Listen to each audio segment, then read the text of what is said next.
stage to introduce a new song, God Bless America. While the storm clouds gather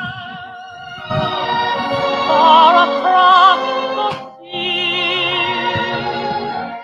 let us swear allegiance to a land that's free. Let us all be grateful for a land so fair. As we raise our voices in a solemn prayer. God bless America, land that I love. Stand beside her and guide her through the night with the light from above. From the mountain to the prairie, to the ocean, white with foam. God bless America, my home, sweet home.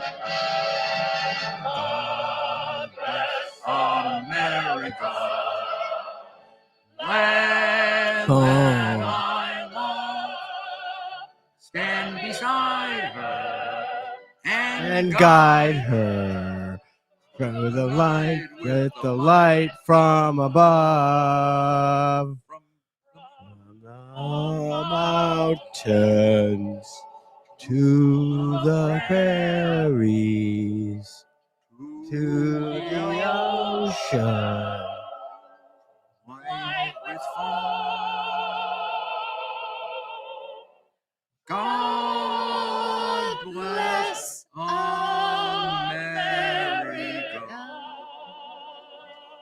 my home, sweet home.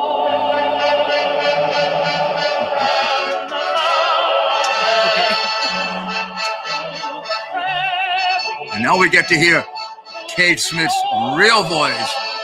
Listen to this. Listen to the conclusion. Bless America.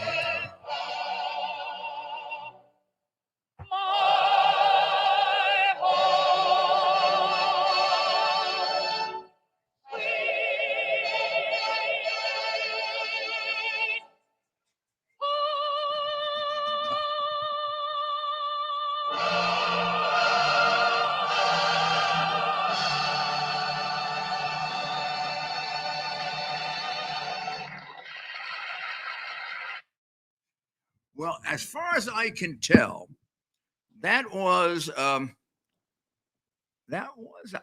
think,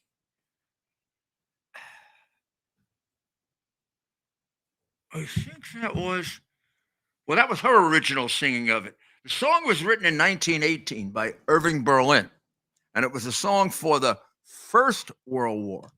And then it was rewritten by Irving Berlin for Kate Smith as a song for the Second World War. And that was at the beginning of a movie that I think was entitled God Bless America. So, and the quintessential iconic production of it was Kate Smith's, which has now been taken down for reasons of political correctness, of which I am not aware of what they are. I tried to figure it out, and therefore, since I don't know what they are, I cannot have committed some intentional wrong. That's based on Catholic theology and basic criminal law. You have to have intent in order to. Well, I don't know what it is that she did that was wrong. And second, I make an exception for music. Before I go into too much detail, let me remind you that like all of you, I am a massive hater of the what happened during Nazi Germany and the Holocaust. Personally prosecuted two Nazi war criminals, so not many people have done that. Yet I do find the music of Richard Wagner brilliant. I also find things wrong with it, by the way. I'm a very big critic of Wagner, both certainly as a musician, not a critic of him as a man. I probably gets closer to hate as a man. But I separate the two things: his music and his. I mean, Wagner was it Daniel Barenboim who originally introduced Wagner back to Israel, so that the Jewish people in Israel could appreciate Wagner's music. But you've got to separate art and the views of the person, particularly when it goes back to an age in which we're really not clear what happened, So, I don't know. Are you referring to Richard Wagner? Yeah, Richard Wagner. Yeah, Richard Wagner is the great German composer of Tristan and Isolde. And who do you think I'm referring to? What is the controversy? Was he around? No, he was an early anti-Semite. Was he around during the Nazi years? No, that was my confusion. He was 40, 50 years before. That's what that was my. Okay. But Hitler loved his music. It became a background for a lot of the Nazi rallies, and he himself had a history of his own form of not Hitlerian anti-Semitism. I don't think he killed Jewish people, but of the basic anti-Semitism of his day. So he's not a particularly nice person, and beyond that, he wasn't a particularly nice person at all. But he was a great musician. He probably, you don't know it, but he's probably the architect of most of the movie music that from the 30s to 40s to 50s into the 60s. Gone with the Wind, all of the great John Ford movies, all of the great Western. I mean, that's Wagnerian music. Okay, enough for that. This is all to say, have a wonderful and blessed Memorial Day. I say that rather than happy Memorial Day because, and I think I've been guilty or have incorrectly said happy Memorial Day to people at times throughout my life. But when you reflect on it, that really isn't the right description for a day in which we are remembering all of those people who lost their lives to first create and then protect the freedom that we have.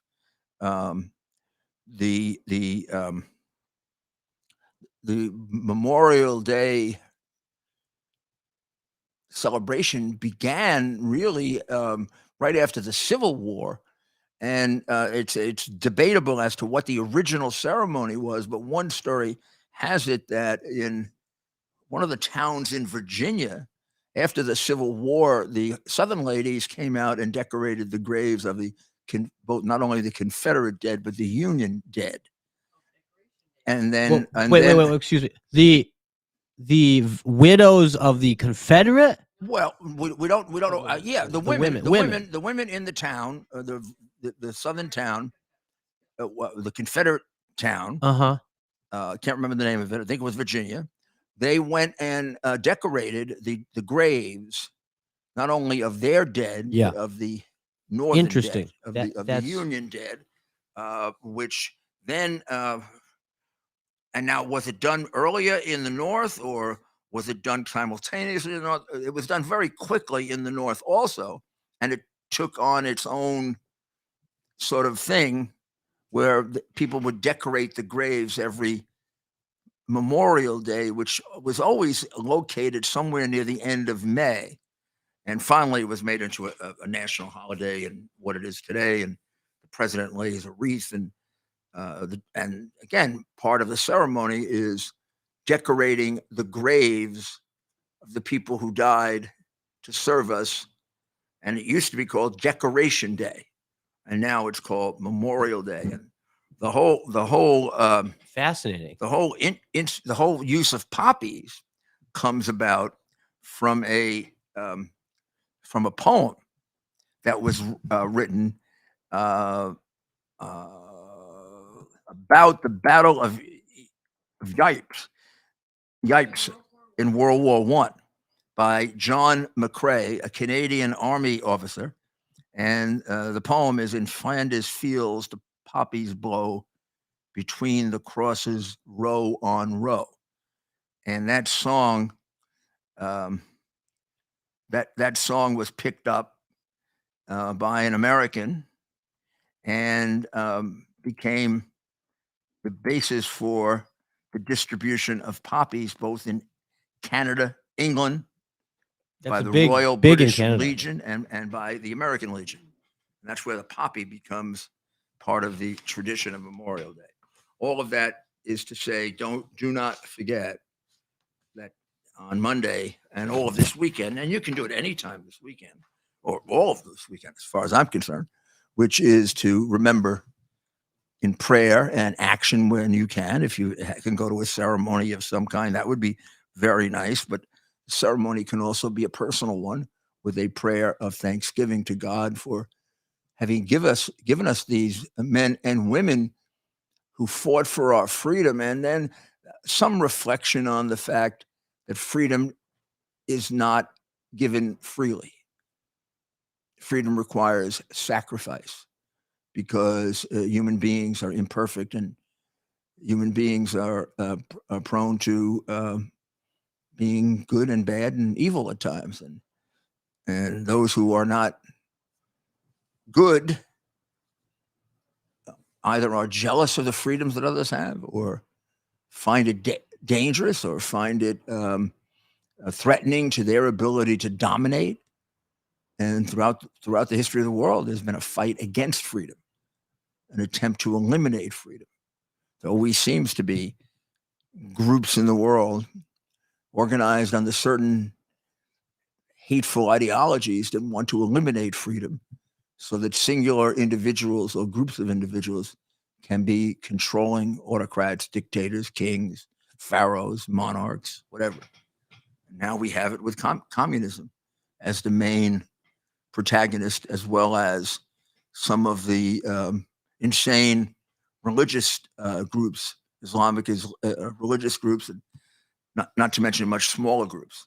But the main worldwide one would be communism, which has been at this actively since the Russian Revolution at the beginning of the 20th century, but even more than that, with the writings of Karl Marx in the mid-19th century, and seeming to have now achieved a significant beachhold in the United States, which is breaks my heart and should break yours as well. Our friend Ward tells us that it was Columbus, Mississippi, the first town where very interesting, Confederate. It could very well be. I couldn't remember the southern town where it started, where the decoration started, and I imagine there's some controversy about that. I do recall there's some controversy about that. There are some northern towns that claim it, and but that seems to be the more accurate historical version, that it was in the South that they decorated the Northern Union tombstones. So I'm guessing this would have happened after these battles. It happened a year after, I think. A year. So I think it was the year right after. Some time had passed. Yeah, but not much. Yeah, not much. I mean, it was still, the hatred theoretically was still there. So I'm going to come to the defense of one of our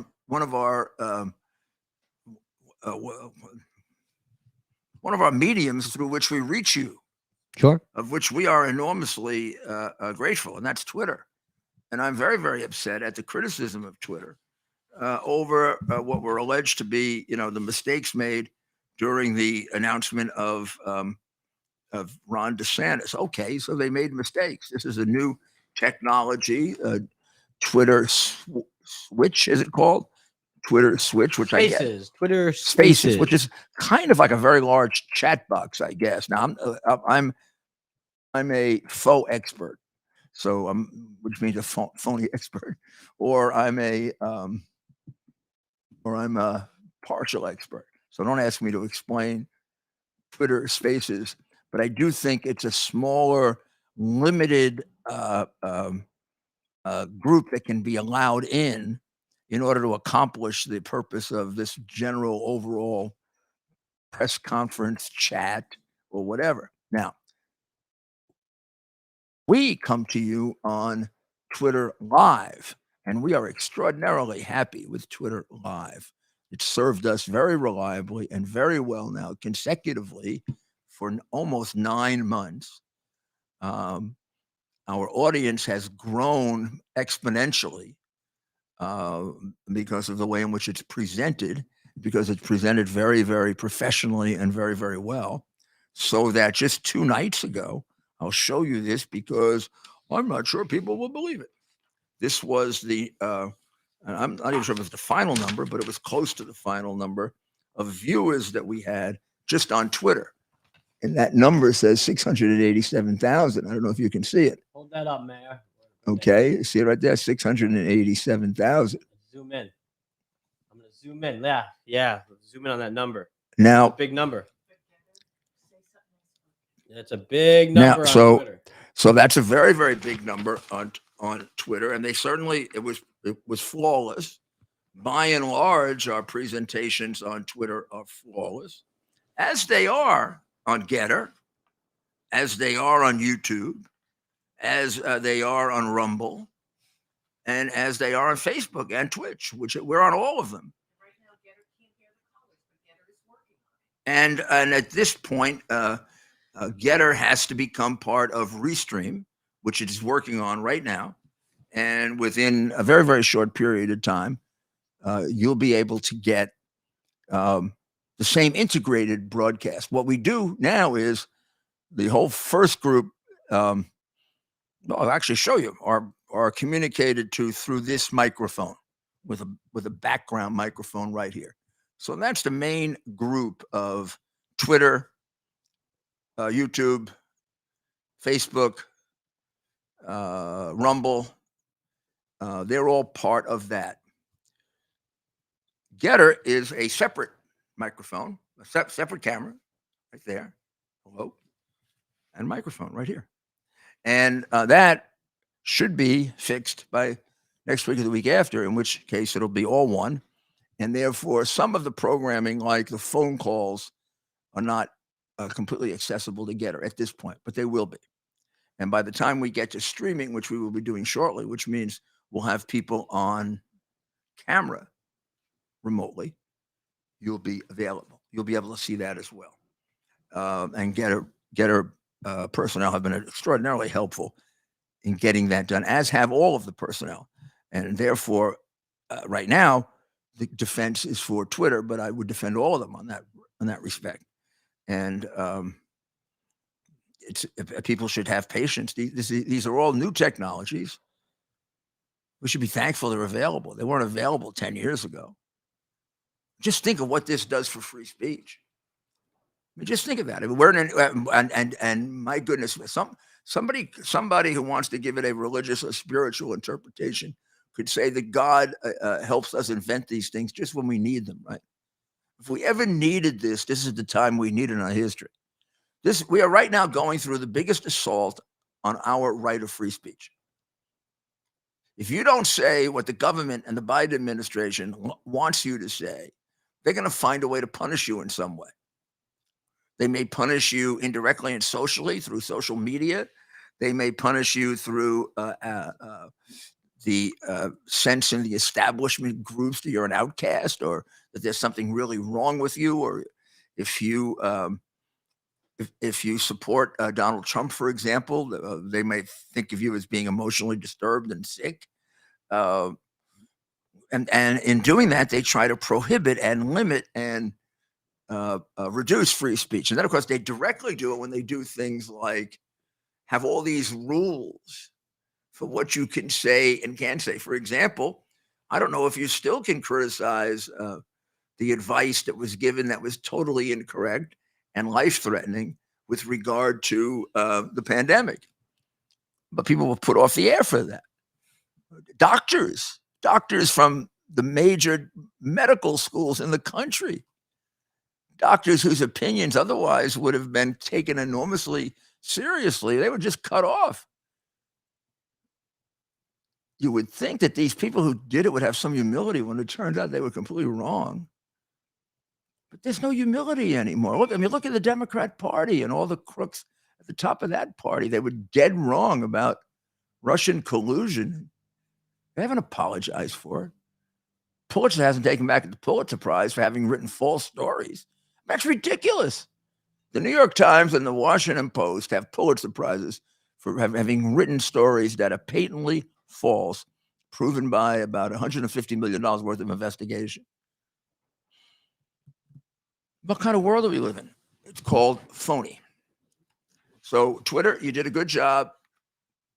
Certain things went wrong, fine. You got your message across. Everyone knows now that DeSantis is running.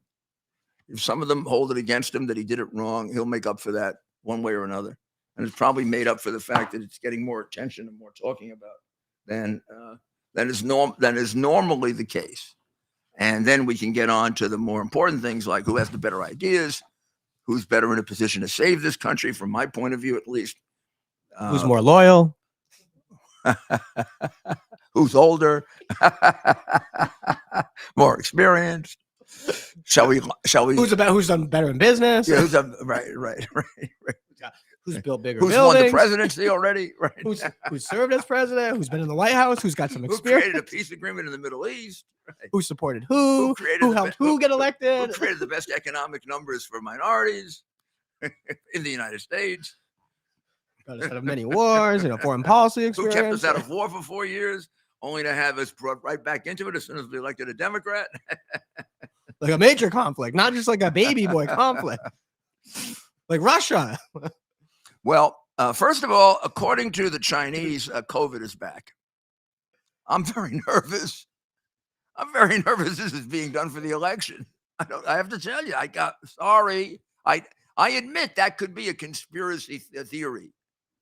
It could be. I'm not saying this is for sure. But tell me you don't get a certain feeling. You see this post-lockdown Chinese shrug-off looming COVID wave. Now, I think this is possible because of the ridiculous way in which they handled COVID by locking the whole country in. See, I think they were just practicing for when they lock the country in every 3 or 4 years just to train them, because they're a bunch of serfs under communism, as they want us to become. That's exactly what they want us to become. The United States and China are, according to President Dodo, are having a thaw in their relationship. I'm really glad they're having a thaw in their relationship, because China is hacking the hell out of us. China is hacking the hell out of us. They now have a new technique on living off the land. It's been discovered by the Five Eyes, which are the US, the UK, Canada, Australia, and New Zealand. And that is, according to their cybersecurity experts, this method of cyber theft is much more sophisticated and much more difficult to detect, and is ongoing right now. Imagine when the thaw is over, what they're going to do to us. How many of you think that Biden is compromised with regard to China, and therefore he can't say anything critical or stand up to them, even on this issue of hacking? Raise your hands. Oh my goodness, look at all those people who raised their hands. I can see them right now, right out there. A lot of people comment below. Is Biden compromised and unable to speak ill of the communist Chinese? Yes or no? Comment below. But this living off the land,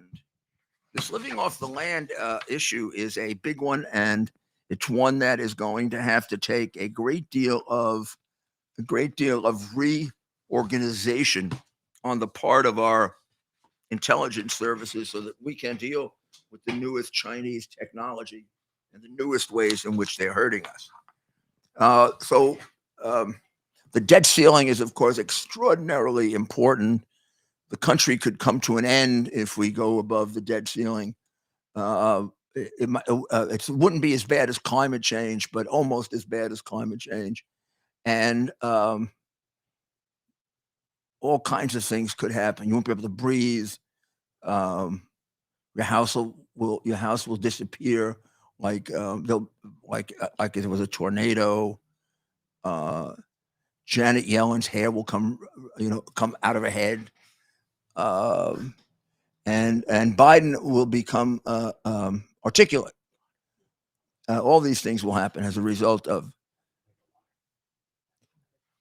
Then, if all these things are really going to happen, if there's a default, why do they all take the weekend off? Well, she moved the date, She moved it to June 5th now. Do you think she did because they wanted a weekend off? You think she moved it to the 5th because she wanted a weekend off? Of course she did. She's a big liar. First of all, if we were to have a default like they describe on the 5th, or maybe she'll move it to the 10th if Schumer wants a couple more days off. We'll give her a call and say, "Hey, Janet, what do you think? Can you move it to the 10th? I got a couple of things I got to do." Yeah, okay.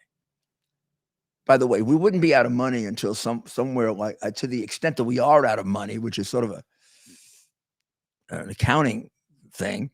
We wouldn't be out of money until the fall of the end of the year. So even the date she's given is a date where certain reductions have to be made, which probably should be made. We're not going to be like, the country's not going to stop on that day. But in any event, Biden, and it isn't just Biden, other presidents have given that warning, except Biden probably doesn't know the difference because he's so demented. I mean, he doesn't even know what's really happening. He just gets up there and talks, and probably easier for him to talk about this because his long-term memory probably is still there, as it often is with dementia, and it's his short-term memory, like who he is right now, that's in decay, tremendous decay. But in any event, the balance on the debt ceiling, I mean, what's going on the debt ceiling is real simple.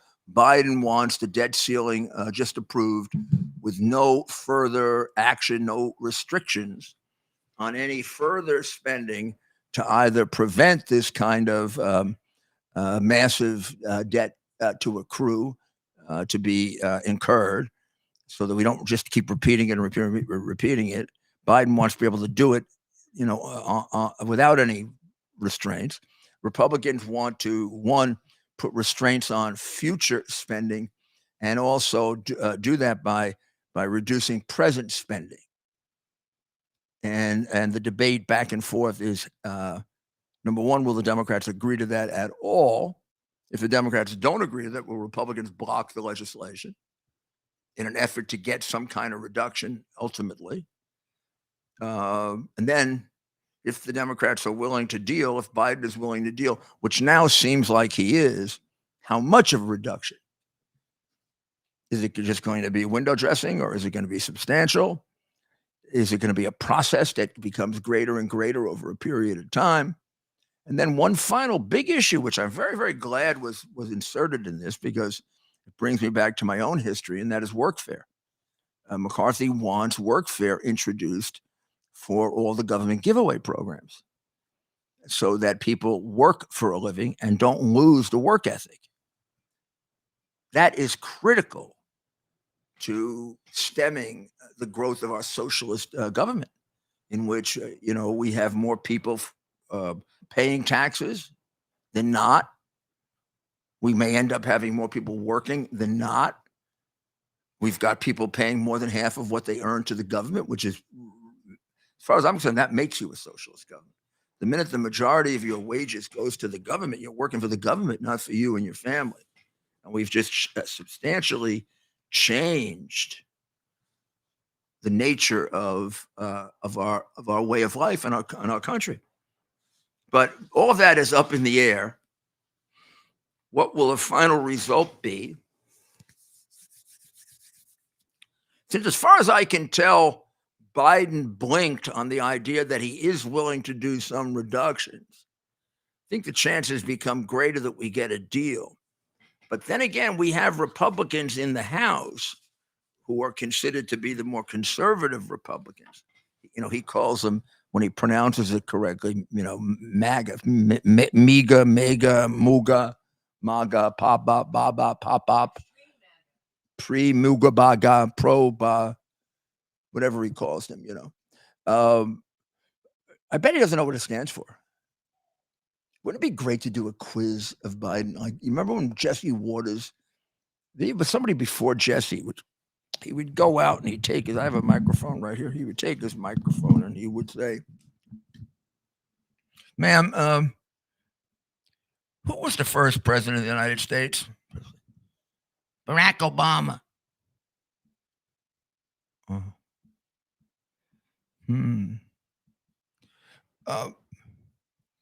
Who did we fight in the Second World War?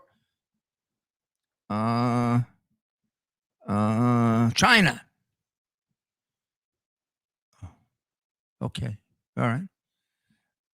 Let's see, something like you could even do this. Who was the first president? Abraham Lincoln. That's what we got. We got to deal with that too, because of the wonderful education system we now have that is completely in the hands of the Communist Teachers Union, which really spends more of its time representing decrepit teachers and making sure they can't be fired and they can't have their salaries lowered, and also does everything that it can to get them as much time off as they can get, like a couple of years for the pandemic, when nobody else got a couple of years off for the pandemic, and also plenty of time off so that they don't work a whole year, and then does nothing for the good teachers, because the good teachers should be paid more than the bad teachers, and the good teachers are paid exactly the same as the bad teachers, which is pure Karl Marx communism, which then does what it has done for every communist country. It reduces productivity and first eliminates excellence, then good performance, then average performance. And it takes it down to deteriorating, if not destructive performance. The DeSantis announcement, we mentioned it from the point of view of defending Twitter. Now the question is, do we defend him for the announcement? I don't know that somebody needs to be defended for their announcement. I do notice, however, and I have a few examples of this. I think I do, if you want to hear it. But the left wing, I mean, you might. Well, first of all, if you listen to DeSantis's, I don't know if what will we call that, Ted, that he did? Will we call it a speech or an interview or a discussion, or what was that? It was a little bit like Biden campaigning from the basement. The Twitter space, you could say it was a conversation, an announcement and conversation, in which you don't see him. In an age of television. We've only had television like 80 years. When the It's grand, not in the I grand, mean, it is true, the internet and that kind of communication is new. But I mean, wasn't Truman on television? I mean, geez, presidents have been on television forever. it's almost like an arc, right? We're going back to audio only. We got to video and audio. We've had audio with radios. So you know what I think? And then we had video. I and think then we're back to Biden's going to really one up us next time. I think Biden's not going to even be in the United States during the election as part of the Klaus Schwab Obama one world doctrine. He'll be like in Belgium. He'll be like on a farm in Belgium, and you'll see him taking care of the animals in the morning, because I think he's at that point in a stage of dementia, he'll be capable of doing that. And if you ask him any questions, it would be considered unfair. It would be unfair to ask him questions, because he's the president and he shouldn't be put in a position where he has to be asked questions. Well, he's going to announce via, is it Marconi, who had on ships about 100 years ago, where you tapped out the messages in Morse code? You think he? Wait. You have any? Very well done, but I mean, the fact is, you actually think Biden could do Morse code? He can't even talk. How could he do Morse code? His staff would do it, but imagine what he'd tweet out. Who the hell knows? He start pressing all those buttons, and who knows what would come out. We'd probably have war thereafter. He would have insulted somebody completely, and we'll have war thereafter. The last thing you want Biden doing, I mean, the last thing Biden should be allowed to do between now and the time we get him the hell out of office is touch a button. We do not want him touching any buttons. It's got to be Joe. See those buttons there? Those buttons are not for you. Yeah. Here's some ice cream. Oh, but I'm the Here's some ice cream, sir. aren't I the president, or is Kamala the president? No, Ron Klain's the president, sir. What? Well, Barack Obama's the president. You know that. We talked about this. Oh, We've President talked about Obama. this many times. All What right. about- Any big decisions? But We who's got to go President through. Harris? I introduce her all the She- time she as won- President Harris. Who is she? Well, you get confused, but it's not her either. Nobody But really. if I'm the president, I can press the button. Ha ha ha! Can I press a button, please? No buttons. We'll give you one of those easy buttons from who- Staples. Jill, who can press the buttons? That's Dr. I- Jill. That's Dr. Jill to you. Dr. Jill, who can press the buttons if I can't press the buttons? Can anybody Well, who's really in press the charge? buttons? Well, who's really in charge, which is It's Ronald Reagan used to be able to press the buttons. Everybody thought he was going to press the buttons. yeah. It's only Republicans that are a threat to. Did threat for Trump nuclear ever war. press any of those buttons? No, in fact, he was quite the opposite of what they warned us about, right? That was like the big threat. They said, and they never used the word nuclear either, right? You never printed the word nuclear until Trump was running for president, and nothing else worked. So then they said, okay, you can't elect this guy. He's going to create nuclear war. Right? So It was just in the list of things that they tried to use. since you are extremely objective on the subject, Ted, what did you think of Ron DeSantis's rollout? Interesting decision, one that I feel you have to make in order to beat Trump in a primary, right? You have to make these sorts of headline grabbing and kind of different decisions. Interesting to do it with arguably one of the most famous human beings on the planet. And like as you've said, Mayor, and you questioned this from the start, I would just, where's the video? Why not video? You want to look somebody in the eye, especially when they're announcing that they want to run for president. Do you think maybe the New York Post is a little one-sided? Young Ron set to hit trail hard versus old man Don.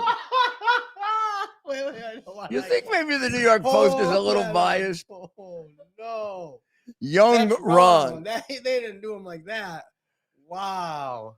Oh boy. That's wrong. They did him dirty. I tell you about the Post though. That's no Barack Obama was young and Ronald Reagan was old. Who was a better president? What do you say, Post? What would your readers say? Oh, come on. My good. And then his policy initiatives, which are exactly all the same as Trump's, by the way. They ought to issue a are listed as correction. the rational policy initiative. The New York Post ought to issue a correction. Mayor, when you see him more than almost anyone, I've been around him, and one word that you don't think of when you're around him, and similar to you, and that's the word old. That's fake news. And I am calling on the New York Post to issue a correction. Look, it's a great paper, a storied It is newspaper. a great paper. Look, we can't get too hard on the Post. All we got. That and the Wall Street Journal. Yeah. The Wall Street Journal has always been a little further over anyway. That title. But it's real. I mean, it's really the Post, Fox, and the Journal have really kind of pushed beyond their journalistic ethics with the overdoing it for DeSantis. Oh my goodness, it's just so I hate to see that with the Post, which did so much. Here's this. Look, Here's between this Mayor whole- Giuliani and this President whole Trump, other article.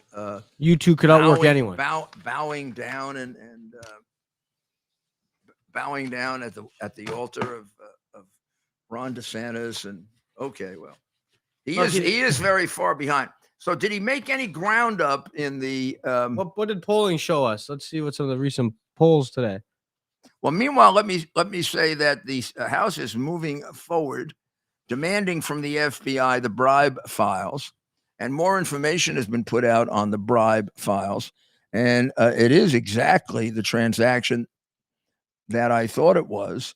It's the transaction, the bribe transaction they're talking about is the one that I originally brought out in February of 2019, I believe so, 2019.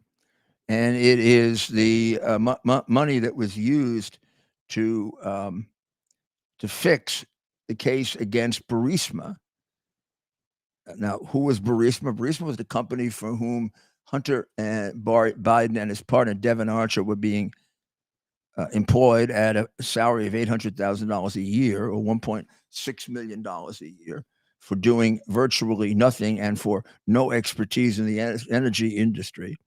Their boss was a man named Mykola Zlochevsky, who had been a crooked minister in the former Russian Putin-oriented Ukraine government, who had, while he was minister, put in his company almost all of the most valuable oil and gas leases, had left and had amassed a fortune of about $40 billion illegally, basically stole it from the government. And when his crooked government, that was pro-Russian, was thrown out and replaced by a pro-Ukrainian crooked government run by Poroshenko, he was very afraid that his business would be taken away from him, which it would have. And he needed a go-between. He needed someone who could be a protector. So he bribed Joe Biden. And the bribe was to employ his ne'er-do-well son and Devin Archer for ridiculously large amounts of money, which they didn't earn, which would be a pass-through of that money to Joe. So they were acting as the bag man. And so through that basis, we see about $5-point-something million worth of bribes, which I think this memo is about. And then there also is evidence never followed up because Barr obstructed justice and never interviewed the woman saying that she could point to the offshore bank accounts of the Bidens.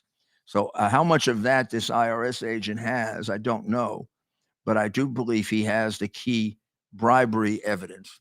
But you almost don't need it because Biden sort of admits to it on tape, in that famous tape where he says, if you don't fire the prosecutor, you don't get the $100 billion or the $1 billion that I have for you, which is out and out extortion or bribery, because the next prosecutor was expected and then did drop the case against Zlochevsky's company, which meant that Zlochevsky, who is a major oligarch in Ukraine and a major organized criminal, walked away with, a $40 billion company that he basically stole. And that was the key bribe. And I think this memo gives part of that bribe. I think it gives the $5 million version of that bribe. And of course, the FBI is doing everything they can to cover it up, because having had a memo like this, they should have prosecuted this 2 or 3 years ago. And why didn't they? Because they have become a subdivision of the Democratic Party. It's no longer the FBI. It's the Biden regime police. And that operates like the regime police in an authoritarian country, in a communist country, or in a Nazi country. The interesting thing is that in the left-wing press is now focusing on DeSantis the way they did on Trump. And DeSantis's big argument had been, I'm more electable than Trump because people will like me more. Well, first of all, I'm not sure that's true. I have to say, and this year, obviously, these are things that are subjective, and you have every right to disagree with me and call in or text if you do. But I don't see much personality there in terms of Ron.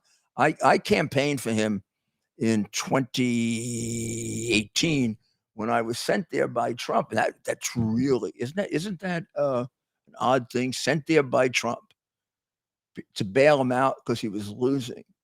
And myself and my colleagues, all somewhat experienced in presidential campaigns, much more than he was, really had very, very, very worried about him because he was a weak candidate.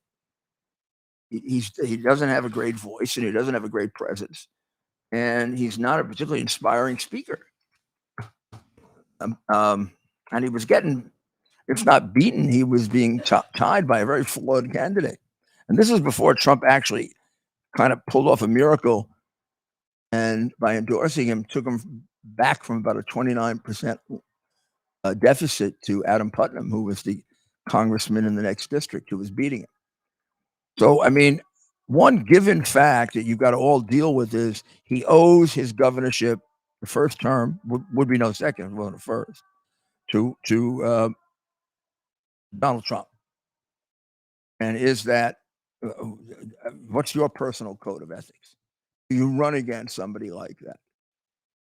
You run against somebody that has been so instrumental in building your career. Rudy Giuliani's personal code of ethics is that you don't.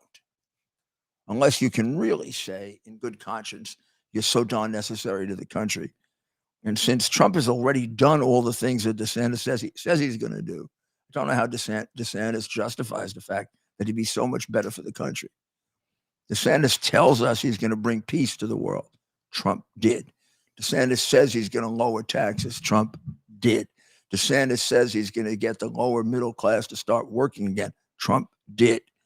DeSantis says he's going to regularize things in the Middle East. Trump did historically do so. He says he's going to get control of the growing terrorist groups. Trump did. He says he's going to start to get control of the border. Trump did. What's he going to do that Trump didn't do? I don't know. He's not going to back Fauci. Now, who's to say if he would or would not have at that situation when Fauci is brought along as the big expert and you're in the middle of a disease that you don't know what the hell it is? I think in light of that, Trump did some pretty remarkable things. For example, closing down this country to China at a very, very early stage in which he was attacked by Pelosi and nitwit Biden, the queen of insider trading, Pelosi, all of them were attacked him for being a xenophobe. Had he kept it open for another 4 weeks, what they would have done, there'd have been double the number of deaths in the United States.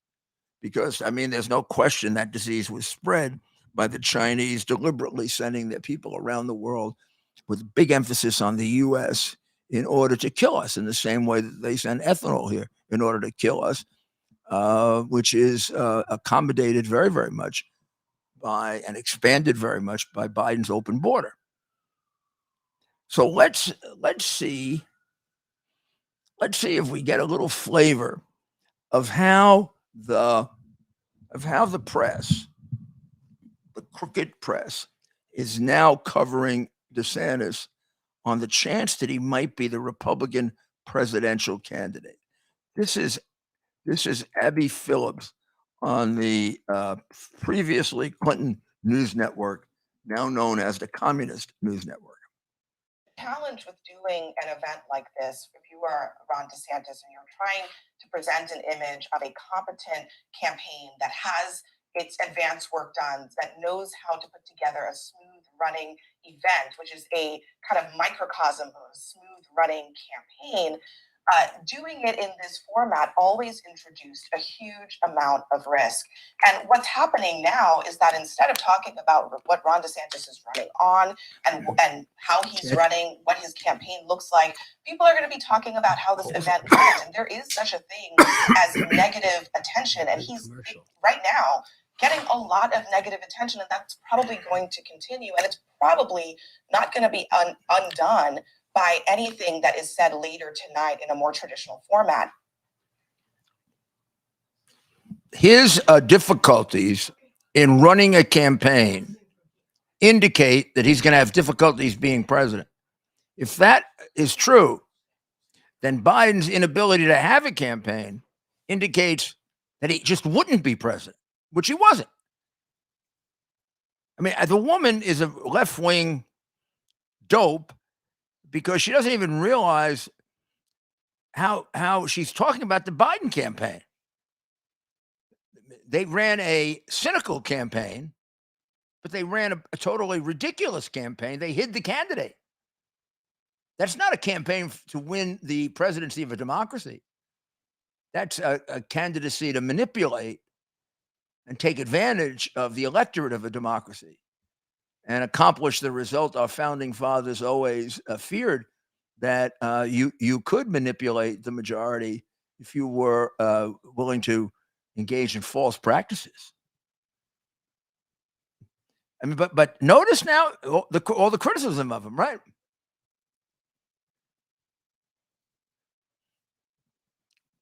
How about the very, very unbiased and extraordinarily balanced Joy Reid?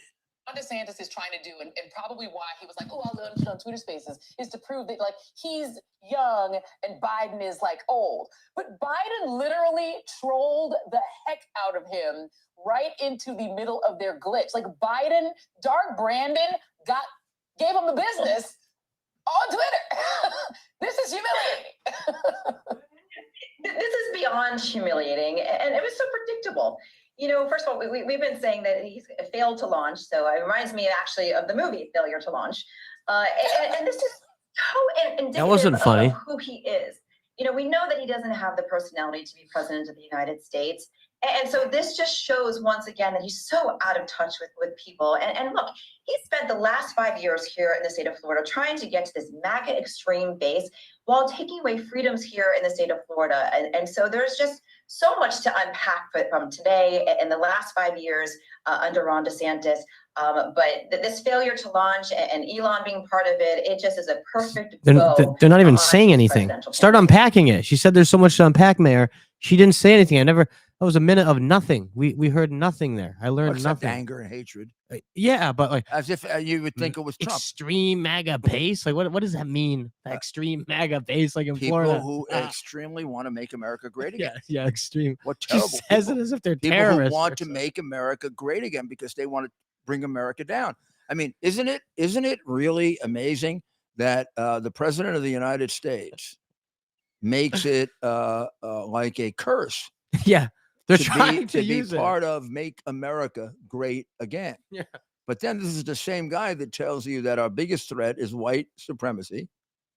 So there were 15,000 murders in America about last year. How many were white supremacists, do you guess? It depends who you ask, right? Well, the media. If it were if it was the biggest threat to us, it should be about half, right? Yeah, it should be about 700, it should be about 7,500, 8,000. It was more like about 20. Yeah, and I bet you those 20, I'd like to really investigate those cases because Well, it's probably less. Let's say it was 30. No, I'm guessing it's probably a lot less. Let's say it was 30. That would Let's say surprise it was me. 30 out of 15,000. But honestly, I would be shocked if. But 30. don't fight it. That isn't the point. The point is, if it is a threat, it sure isn't our biggest threat. And one of the real dangers of that, and one of the reasons you have so much crime is, if you put your, if your analysis is wrong, your resources go in that direction, and you create more crime because you're using your resources to stop virtually no crime, which should have been devoted to the places where there is real crime. But in any event, that's what we're dealing with these people. But it's amazing how, I mean, this guy's not even going to be the candidate. Probably he's not going to be the candidate.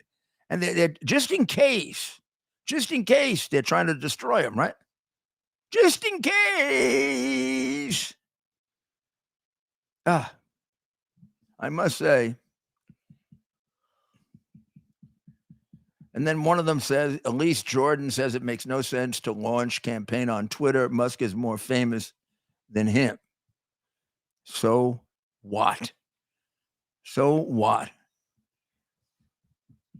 And then Joy Reid and Susan Del Percio, who is a traitor, a former Republican, on MSNBC says there's no freedom in Florida. The Susan Del Percio, by the way, was a Republican. But Fox didn't hire her.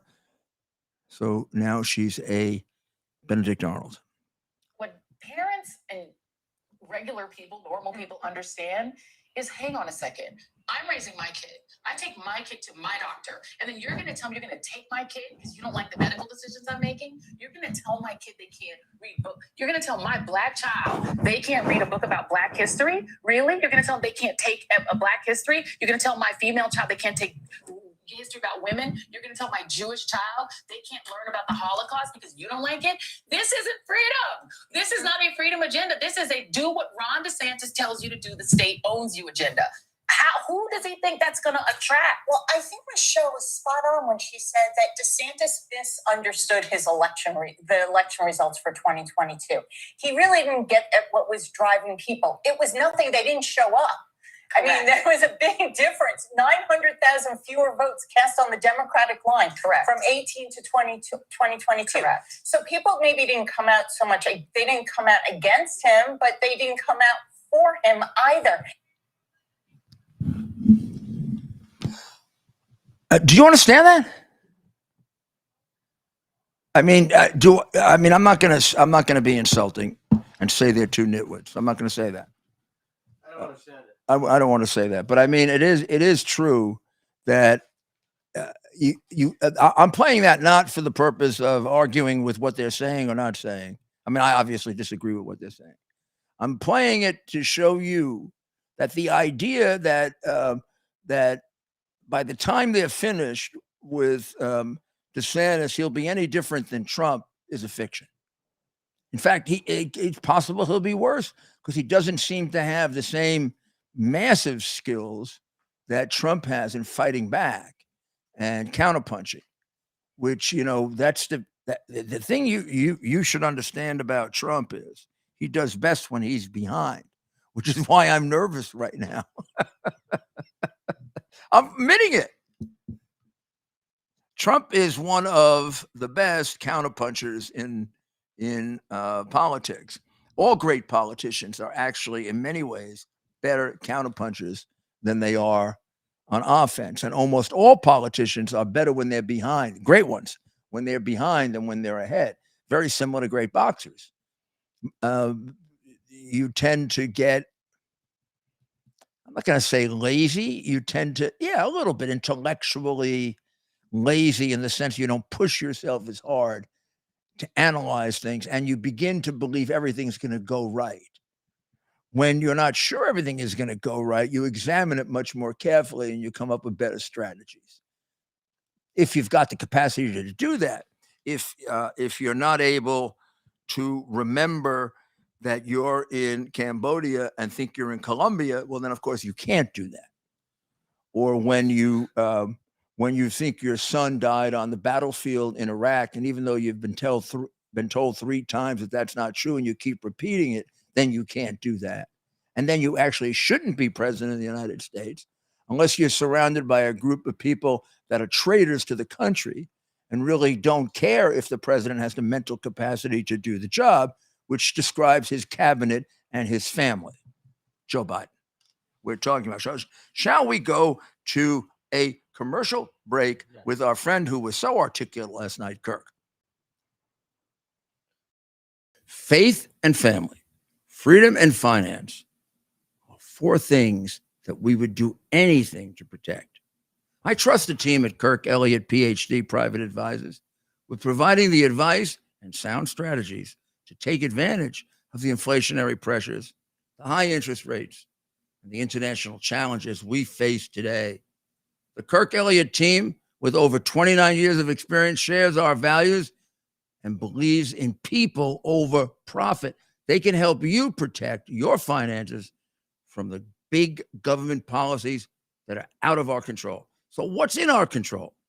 The decision to act or not to act is within our control. I encourage you to act. Call Kirk Elliott, PhD, Private Advisors today.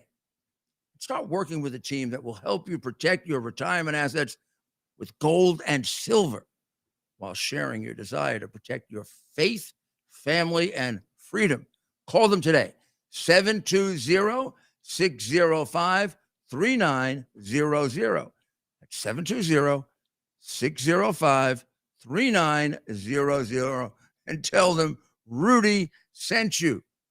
Or simply fill out a request for a free consultation at kirkelliottphd.com/Rudy. And we're back. This is Rudy Giuliani, and I'm back with you on America's Mayor Live. I want to give a couple of quick warnings here to those of you before we go off for our wonderful and beautiful Memorial Weekend. Wonderful in the sense that we'll be able to be with our families, and beautiful because we'll be able to remember correctly and with great pride and with tremendous gratitude those who put down their lives to create this country for us. And we will pray that we have that same spirit. What all they've done to deteriorate us, what all they've done to beat us down, what has been done to us by the party of slavery, the Democrat Party, in the last couple of years. And it's not the Democrat Party of Kennedy or of some of the great Democrats that were equal patriots to the Republicans that we have. It's a party now of people who say things like America is systemically racist. That's Biden. It's a party of 30-year crooks, as described by Biden's son. It's a party of the Clintons, who probably were even more crooked than he is. It's a party that is rotting from the top, with so many good people that belong to it. Some brainwashed, some not, who we reach out to. Please, please, please use your brain and listen. Please don't do it to us again. Don't give us a Biden. Don't give us an Adams. Don't give us a Hochul. Don't give us a witless, whatever the name of your governor is. Please, we don't need these dictators in America. The people who lock you in and don't let you practice your religion. The men and the women whose lives we're remembering over this weekend didn't die for a country without free speech. Right now, we're a country without free speech. I'm on here because we don't have free speech. I'm on here to tell you the things that you don't hear on the useless news networks. The useless news networks that are just creatures of the government. We might as well be in the Soviet Union, or we might as well be in East Germany before the great liberation of Ronald Reagan and the Pope and Lech Walesa and Margaret Thatcher. Question is, do we have people like that today? Do we have a Ronald Reagan? Do we have a Margaret Thatcher? Do we have a Lech Walesa, and do we have a Pope like Pope Saint John? What do you call a Pope who's a saint? Saint John Paul II? Yeah. Okay. Ted would like to say something. Ted is now invited to say something, and I'm going, just in case Ted gets us cut off in some way or other, I am going to wish everyone a blessed Memorial Day. And Dr. Maria, please, would you like to say something?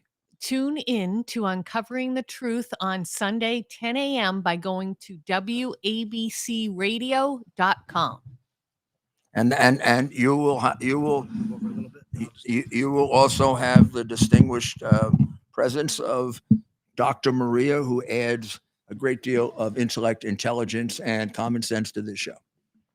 Well, and now we have Ted, who just backs up my craziness. Yeah, move just a little bit here, just for the framing, Mayor. Yeah, I got him. Notice he's moving me to the left. I want to. That's funny. That's funny. So, Mayor, just real briefly. Notice I'm looking at him very quizzically.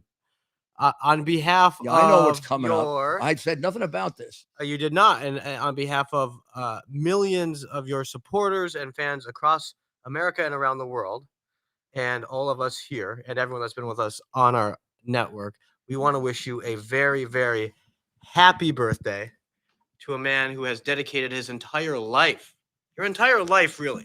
I say your professional life, but your entire life, to serving others, to giving back, and to always doing the right thing. In an over 50-year professional career, right? Before being mayor, I mean, going back to being a lawyer, everything you've done. I can't sit here and listen to all that stuff. And the way you comforted a nation. I was in 5th grade on 9/11. I was in 5th grade. And I'll never forget where I was. I'll never forget what 2 people did afterwards. My dad and Mayor Rudy Giuliani. And you comforted the entire nation, the entire world on that day. But again, that's just one of so many things you've done for this country. And of course, for this city. But for so many victims and their families, you've served justice to so many. And of course, everybody knows about the mafia, but there are countless cases that I don't even know about that you've worked on, because that's what you do. You get up in the morning early and you work until late into the night, every single 7 days a week. On Memorial Day, we're going to be on WABC Radio, and we're going to be doing our show live. So I could go on and on. I wanted to wish you a very happy birthday. I want to thank you for everything you do for me, of course, but more importantly, everything you do for so many people in your life. You mean so much to so many people, sir. And I didn't even Got a little something from Milano Market. Milano Market. I got Love peanut butter for myself. Salvatore. But for you, we got a chocolate muffin. A Everybody chocolate join us. Happy Happy birthday to you. Happy birthday to you. Happy birthday, Mr. Mayor. Happy birthday to you and many more. Thank you for that beautiful speech and talk, Ted. It wanted to make me cry. And thank you, Dr. Maria, for helping to put this together and for helping us produce this show and the podcast and our radio show together. And thank you, Ted, for producing this show and all the work you do on the podcast and everything else that we do on the radio show. We are quite a team, and we're a team that's fighting for freedom. That's what we're fighting for. And Fighting for our fellow Americans. We don't take this what we do lightly, because we really do think we make not just us, but a group of us that do what we do are fighting the most important fight going on in this country for freedom, and they have taken it away from us, and they're taking more of it away from us, and we have to stop it and turn it around, and we know how to do it, and that's what we're going to do. And we're just getting started. So happy birthday, Mayor. Thank you. God bless all of you, and God bless America.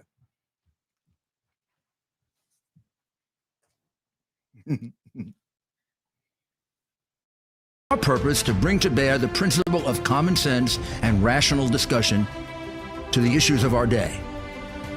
America was created at a time of great turmoil, tremendous disagreements, anger, hatred. There was a book written in 1776 that guided much of the discipline of thinking that brought to us the discovery of our freedoms, of our God-given freedoms. It was Thomas Paine's Common Sense, written in 1776, one of the first American bestsellers, in which Thomas Paine explained, by rational principles, the reason why these small colonies felt the necessity to separate from the Kingdom of Great Britain and the King of England. He explained their inherent desire for liberty, for freedom, freedom of religion, freedom of speech, the ability to select the people who govern them. And he explained it in ways that were understandable to all the people, not just the elite. Because the desire for freedom is universal. The desire for freedom adheres in the human mind, and it is part of the human soul. This is exactly the time we should consult our history. Look at what we've done in the past and see if we can't use it to help us now. We understand that our founders created the greatest country in the history of the world, the greatest democracy, the freest country, a country that has taken more people out of poverty than any country ever.